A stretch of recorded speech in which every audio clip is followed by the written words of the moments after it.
I'm a postdoc in applied maths in UCD, and today I thought I'm going to give you a bit of an idea what my research is about. But since Halloween's just around the corner, I also thought I'd talk about something a bit scary. But then I actually noticed for some of you that might actually be the same thing. Honestly, if I would get €1 for every time somebody tells me they're bad at maths, that combined with my postdoc salary would actually add up to a living wage.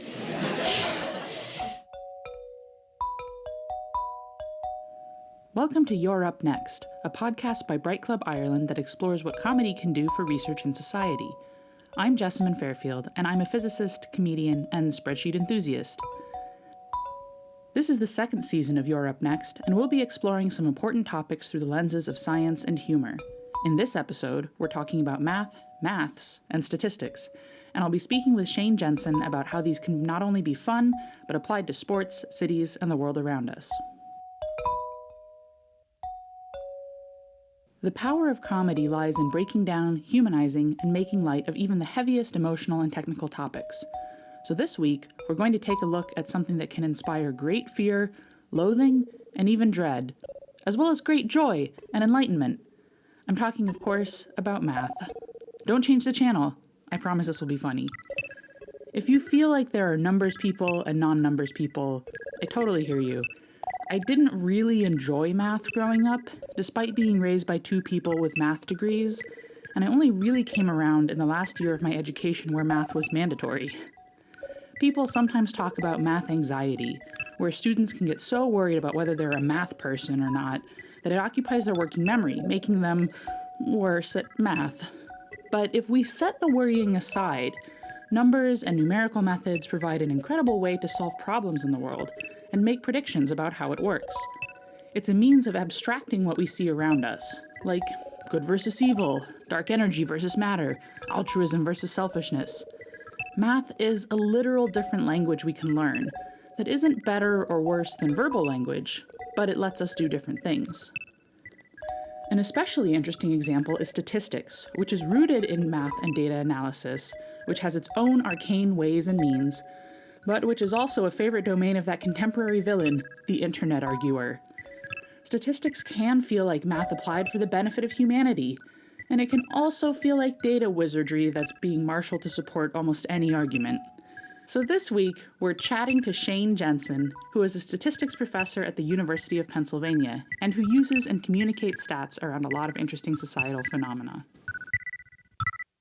My name is Shane Jensen, and I'm a professor of statistics at the University of Pennsylvania in the Wharton School here. And I've been a professor here teaching statistics for, 16 years now, which is a little mind-blowing. I do a lot of really what I think cool research in kind of urban analytics and sports statistics and some other things. Those are kind of the areas of application in which I teach statistics.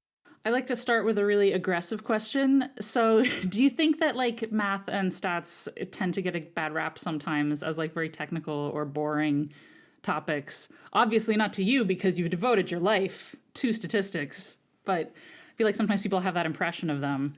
Yeah, I get a very what a statistician would call a very bimodal reaction. Basically, whenever I introduce myself as a statistician, people are like, I think people either have most people have a relatively negative, experience with it through their own education, and I think it's in part because the way it's taught is sucks mostly. The way we kind of teach statistics, at least at an introductory level, I think because so many statisticians come from kind of more like the mathematical side of things, they fell in love with statistics because of the mathematical beauty of it or whatever. But that's not, I think, what engages, I think most people.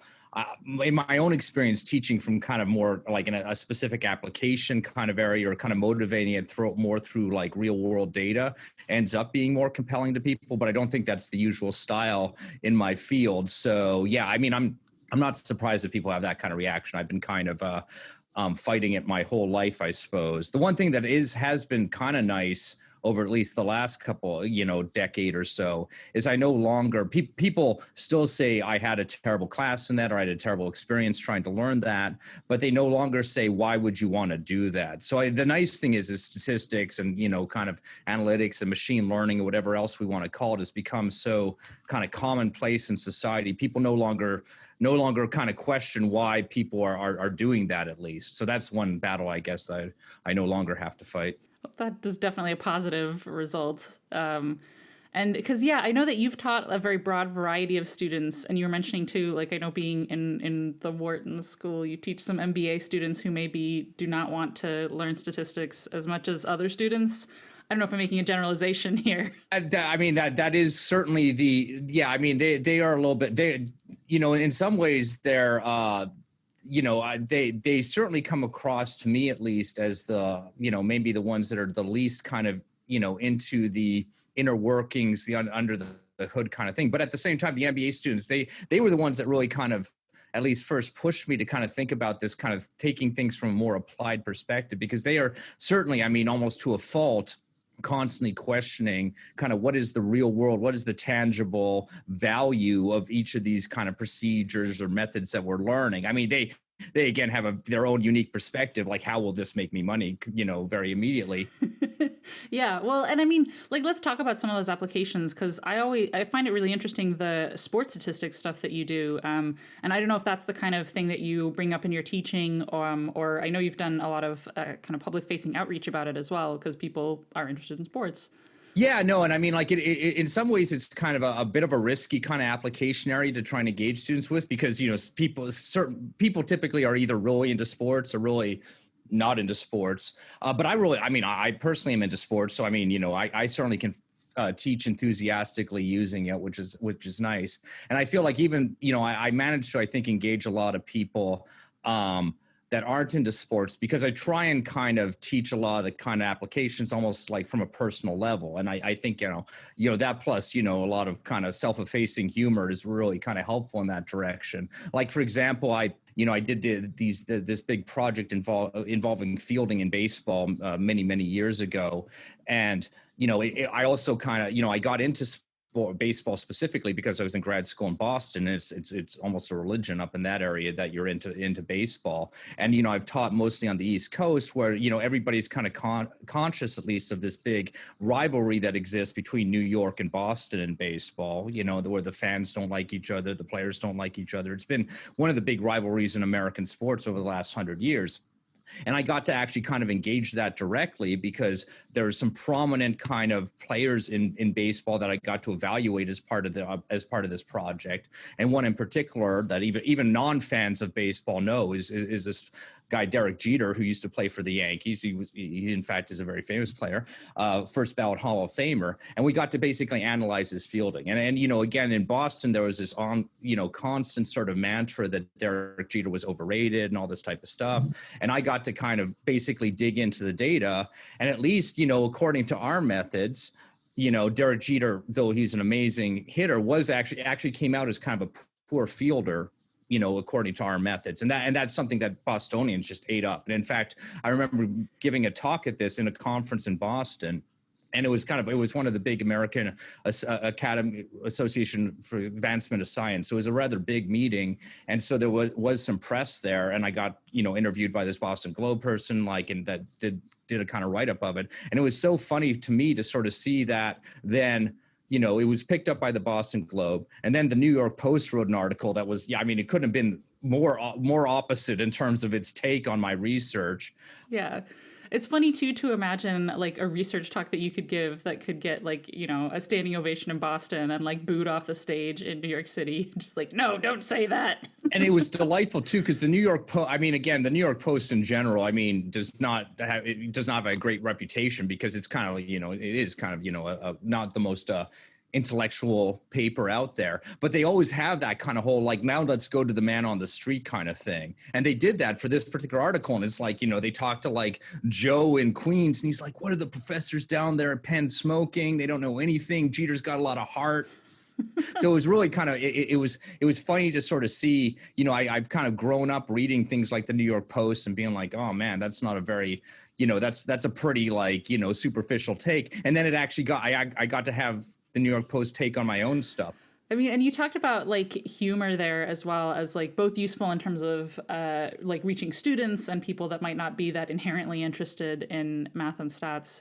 But I assume it's also helpful in terms of like communicating this important Derek Jeter related research to the public.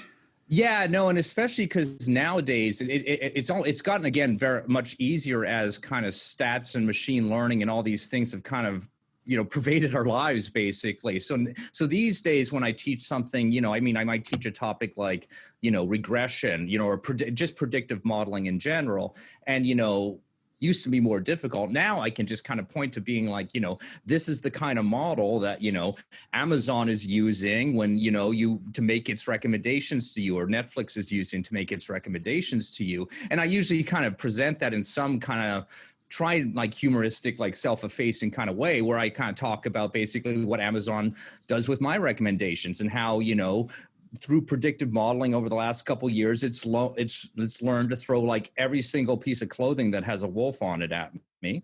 And, I keep buying it and I keep, I kind of can kind of talk about almost like reinforcement learning and all these kind of relatively sophisticated concepts, with this tangible example of like how I started buying t-shirts with wolves on them, and then it started recommending more t-shirts with wolves on them, and I started buying those, and it'll occasionally try and throw out a t-shirt with a dragon on it and see if I like that too, and through that it can learn that dragons are correlated with wolves, and I can kind of start talking about how classification algorithms kind of work in general.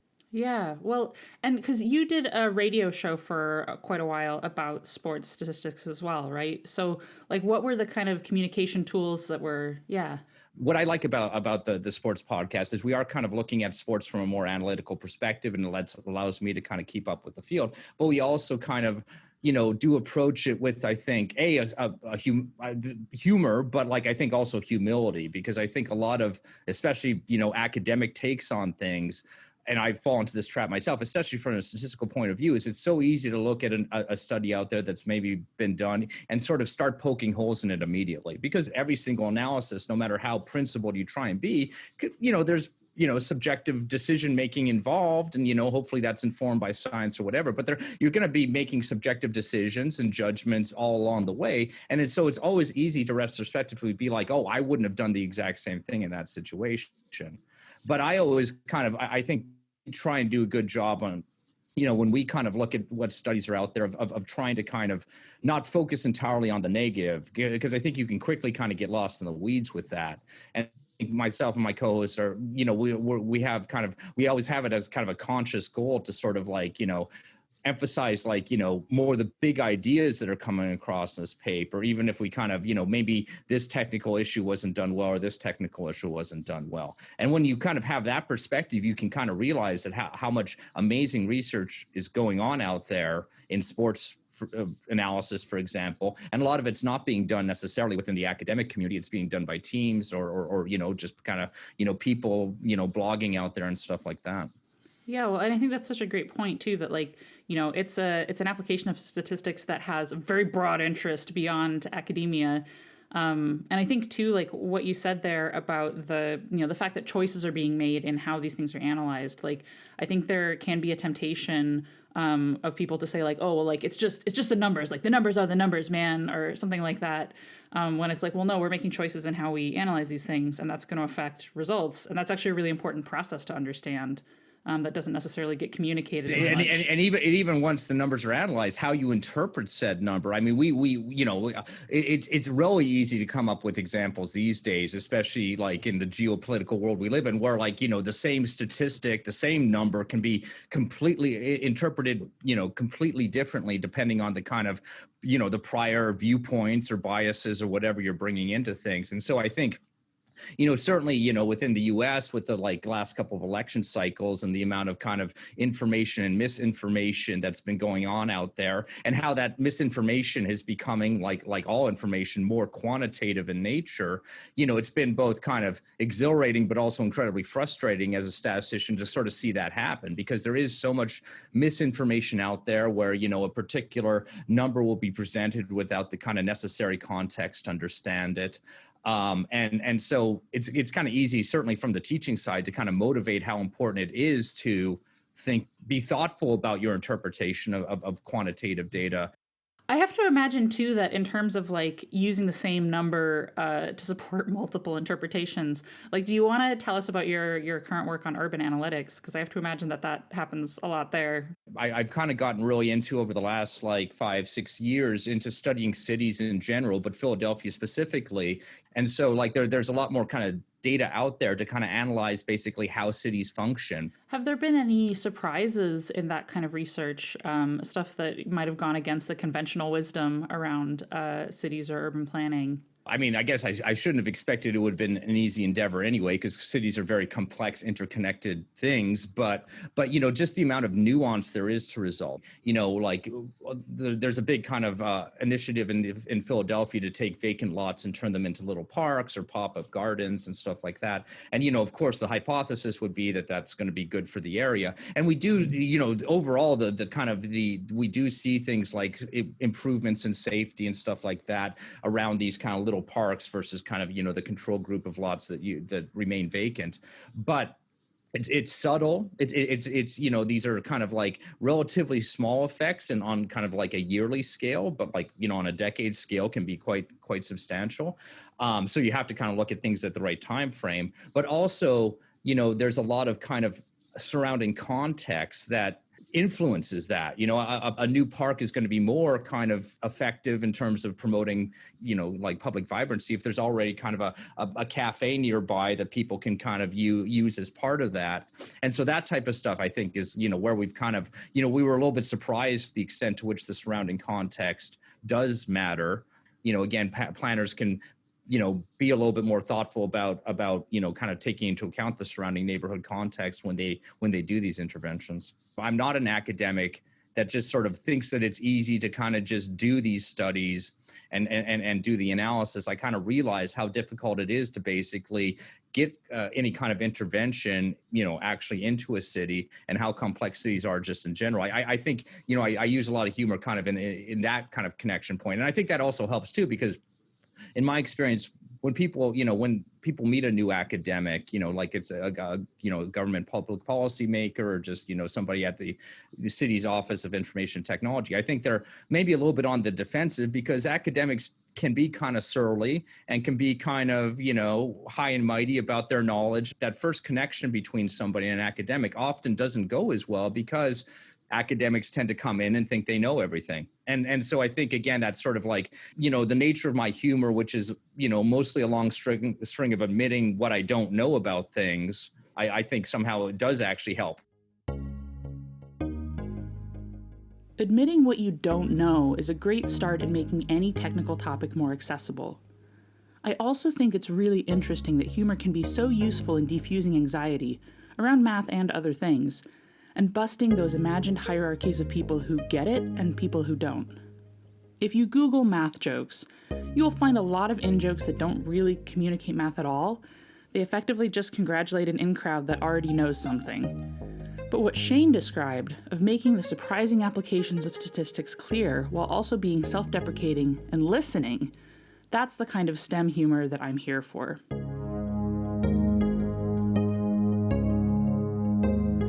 I mentioned at the start of the episode that I didn't really like math until I was a teenager, and if you're wondering what turned it around for me, it was an amazing teacher I had, Joy Hansberry. She was fun, laid back, but also really good at explaining things and connecting to a wide variety of students. She let students bring in their own music to work on problems to. She gave high marks for a project about integrals that I turned in with math jokes on every cross-section. She had a velvet painting of Elvis at the back of the classroom. And she taught the most basic and the most advanced math classes in our high school and was beloved by both groups of students. A A great teacher can draw students to any subject, but to me, what was really amazing about Ms. Hansberry was that she took this subject that people thought of as very arcane and scary and made it fascinating and accessible to anyone, and, yes, even funny. So this episode is dedicated to her.